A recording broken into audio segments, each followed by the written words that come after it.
अस्सलाम वालेकुम नाज़रीन, आप देख रहे हैं हमारा YouTube channel the voice of public और मैं हूं आपका मेज़बान गाजी मलिक।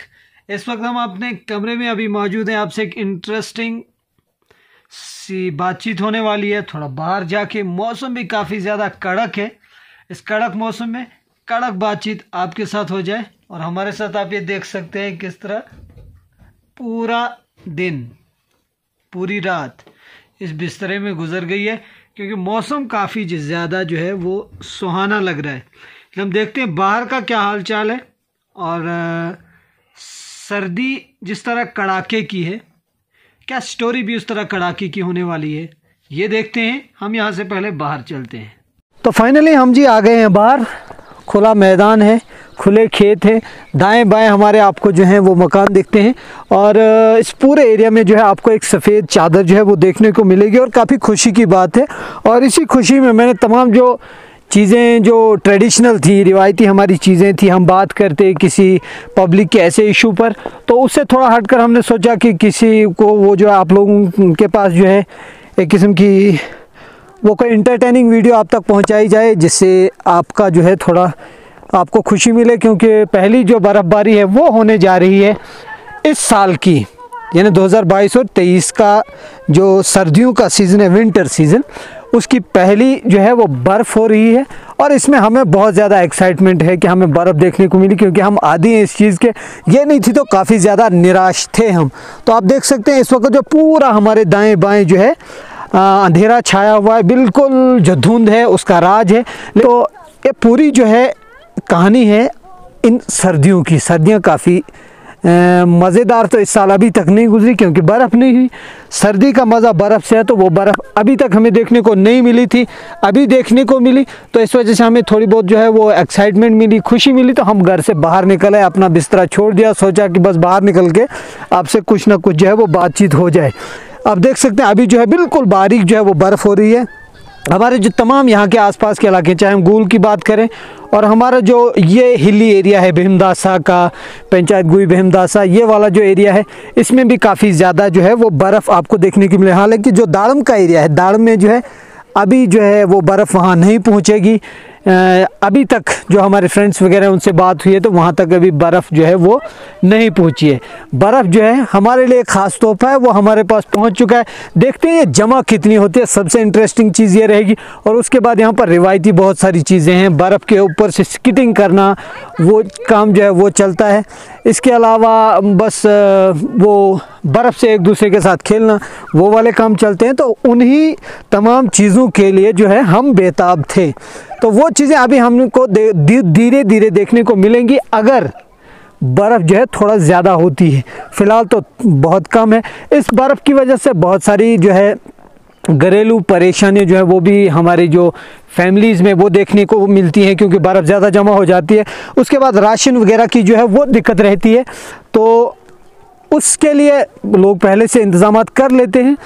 लेकिन कहीं ना कहीं बहुत सारे ऐसे होते हैं, मुश्किलें पड़ती हैं उनके सामने राशन वगैरह की, तो उसके लिए फिर काफ़ी ज़्यादा वो जो है आपको कपड़े लगाने पड़ते हैं, ग्लव्स वगैरह, सॉक्स, अच्छा खासा जूता, तब जाके फिर आप जो है अपने राशन वगैरह का इंतज़ाम ऐसे मौसम में जो है वो कर सकते हैं।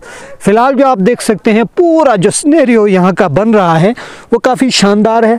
पूरा सफ़ेद जो है वो देखने को मिल रहा है धीरे धीरे धीरे धीरे। अगर ये जो है बर्फ़ चलती रही दिन को और आज रात को भी अगर हुई, तो यकीनन एक अच्छी खासी बर्फ़ जो है वो देखने को मिलेगी और काफ़ी ज़्यादा जो है वो मज़ा भी देखने को मिलेगा आपको। फिर कल के बाद देखते हैं आगे इसमें क्या रहता है। पूरा जो सीज़न है हम चाहते हैं कि आपके साथ जो पब्लिक के इश्यूज़ हैं उन पर भी बात की जाए, उन्हें भी जो है उठाया जाए। और ख़ास करके देखिए, मैं फिर भी ना चाहते हुए भी वहाँ पर आ ही जाता हूँ। इश्यूज़ जो यहाँ के थे, जो अभी तक फ़िलहाल पिछले कुछ दिनों से चल रहे थे, सबसे पहले PHEs का जो बायोमेट्रिक का मसला था वो काफ़ी ज़्यादा कड़क मसला था। क्योंकि बायोमेट्रिक का जो यहाँ के जो PHE के मुलाजिमीन थे, मतलब उनको अब वो कैसे जा सकते हैं। देखिए यार, कॉमन सेंस की बात है, आपको थोड़ा बहुत जो है अपने अंदर इंसानियत भी लानी पड़ेगी।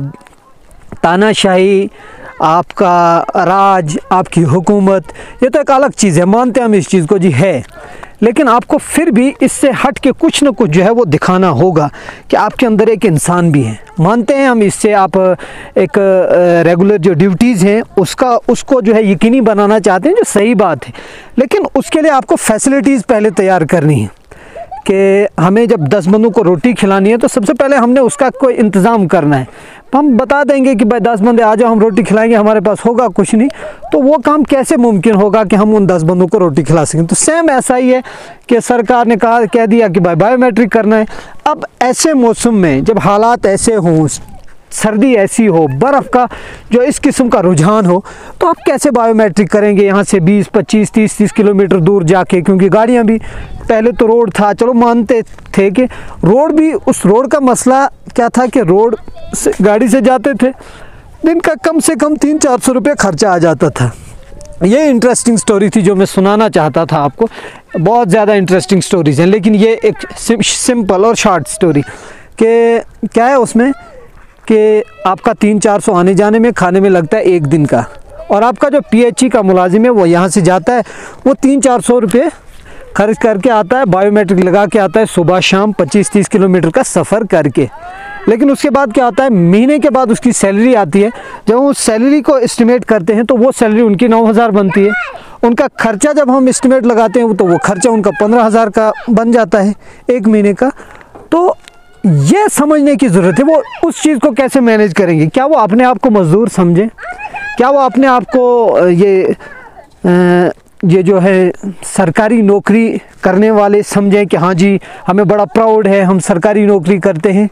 या उन्हें इस चीज़ से जो है वो दुख होता होगा कि यार क्या कहीं हमने गलती तो नहीं की कि सरकारी नौकरी ले ली? तो ये चीज़ें सरकार को जो है वो देखनी पड़ेंगी। इसके अलावा जो था पिछले चंद दिनों से काफ़ी तेज़ वो जो है चल रहा था कि क्या कहते हैं इसको, ओल्ड एज पेंशन या विडो पेंशन वगैरह का, हैंडीकैप्स का, तो वो मसला कहीं ना कहीं वो फिर यहाँ के गाँव के लिए आश्वासन दिए गए कि यहाँ पे जो है वो जो है मेडिकल कैंप जो है वो लगेगा डॉक्टर्स का, वो अभी तक नहीं लगा। और अगर बर्फ़ का यही रुझान रहता है तो वो नहीं लग पाएगा। तो फिर उसमें ये जो है जनवरी, फरवरी और मार्च, वो 2-3 महीने निकल जाएंगे। यानी लोगों को फिर मार्च के बाद वो काम करने पड़ेंगे, जिससे उनकी जो मुश्किलें हैं वो मतलब बढ़ती ही रहेंगी। तो इसके साथ साथ क्या है कि अच्छा, उसके साथ एक और मसला जुड़ा था पेंशनर्स को लेकर ही, ई-टिकट्स का। ई-टिकट लेने के लिए आपको यहाँ से रामबन जाना पड़ता है। देखिए सिस्टम ज़रीफ़ी क्या है और दावे क्या हैं कि यहाँ से आप रामबन जाते हैं, वहाँ आपको फिर डेट मिलती है 15 से 20 दिन की। ई-टिकट आपको लानी है। उस ई-टिकट को लाने के लिए आप अगर 1 दिन जाते हैं तो खाली आने जाने और खाने का खर्चा अगर आप लगा लें तो उसमें 1,500 रुपये आपका लग जाता है। अगर आप खाली गाड़ी में यहाँ से सफ़र करेंगे, वहाँ से करेंगे और सिंपल वहाँ लंच का जो है वो लंच पे खाना खाएंगे वहाँ पे, तो आपका 1,500 रुपया खर्चा आ जाता है। एक बार आप जाते हैं, फिर जब दूसरी बार आप 20-25 दिन के बाद जाते हैं तो मुमकिन है कि वहाँ आपकी जो ई-टिकट हो वो आपको ना मिल पाए और डेट दी जाए, फिर 1,500 लग गया। दूसरी तीसरी बार अगर आपको मिलता है तो वो 4,500 रुपये होता है। दूसरी बार मिलता है तो फिर भी 3,000 रुपये होता है। एक ई-टिकट के लिए 3,000 रुपये का खर्चा करवाना इस पब्लिक से, गरीब जनता से, तो ये किस किस्म का क्या सिस्टम है, कैसी सरकार है, क्या चल रहा है, ये अब समझ से बालातर है।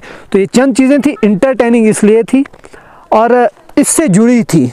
बर्फ़ में मैं आपसे बात कर रहा हूँ और बर्फ़ के बारे में ही बात की थी, तो ये सारी चीज़ें जो है इसी से जुड़ी हुई थी, इसलिए मैंने आपसे जो है इस बारे में बात की। तो इसके बारे में हमारे जितने भी यहाँ पब्लिक रिप्रेजेंटेटिव्स हैं उन्हें थोड़ा जागना पड़ेगा।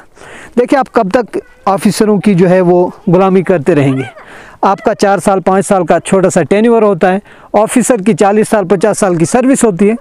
तो आप अगर वो 4 साल 5 साल उनकी जो है वो जी हुजूरी में करने को लगा देंगे तो 5 साल के बाद आपको पब्लिक में जाना होगा, तो फिर पब्लिक जो है आपसे हिसाब मांगेगी और वो हिसाब जो है बड़ा कड़क हिसाब होता है और इसी ठंड की तरह कड़क हिसाब होता है। इसलिए आपने उस कड़क हिसाब का जो है आपने हमेशा ध्यान रखना होगा। तो ये थी मुख्तसर सी एक इंटरटेनिंग स्टोरी आपके साथ पब्लिक का, जिसमें क्या कहते हैं परेशानियां भी हैं और हमारी जो है इस बर्फ़ के साथ साथ जो खुशी है वो भी है। हमने आपके सामने जो है अपनी खुशी जो है वो भी जाहिर कर दी है और पब्लिक की जो परेशानी है वो भी जाहिर कर दी है। अब आप तक है कि भाई साहब आप जो है इन्हें, इन पब्लिक की जो ये परेशानियाँ है इन्हें हल कीजिए, या आपकी मर्ज़ी, आपके हाथ में, सरकार आपकी, कलम आपका, ताकत आपके पास, या इन्हें जो है वो जूं का त्यों रखिए। इसके साथ ही हम आपसे इजाज़त चाहेंगे, लेकिन इससे पहले हम आपको बताना चाहेंगे हमारी इस वीडियो को ज़्यादा शेयर कीजिए, लाइक कीजिए और हमारे चैनल को सब्सक्राइब कीजिए। आपका सपोर्ट हमारे लिए बहुत काफ़ी है और उससे हमारा हौसला काफ़ी ज़्यादा बुलंद होता है। जब हमारे हौसले बुलंद होंगे, आपकी हमारे साथ सपोर्ट होगी, एक दिन हमारी आवाज़ इतनी ताकतवर आवाज़ होगी जो आवाज़ हिंदुस्तान की सरकार को भी सुनाई दिया करेगी, हिला दिया करेगी। इसके साथ ही मैं आपसे इजाज़त चाहता हूँ। अल्लाह हाफ़िज़।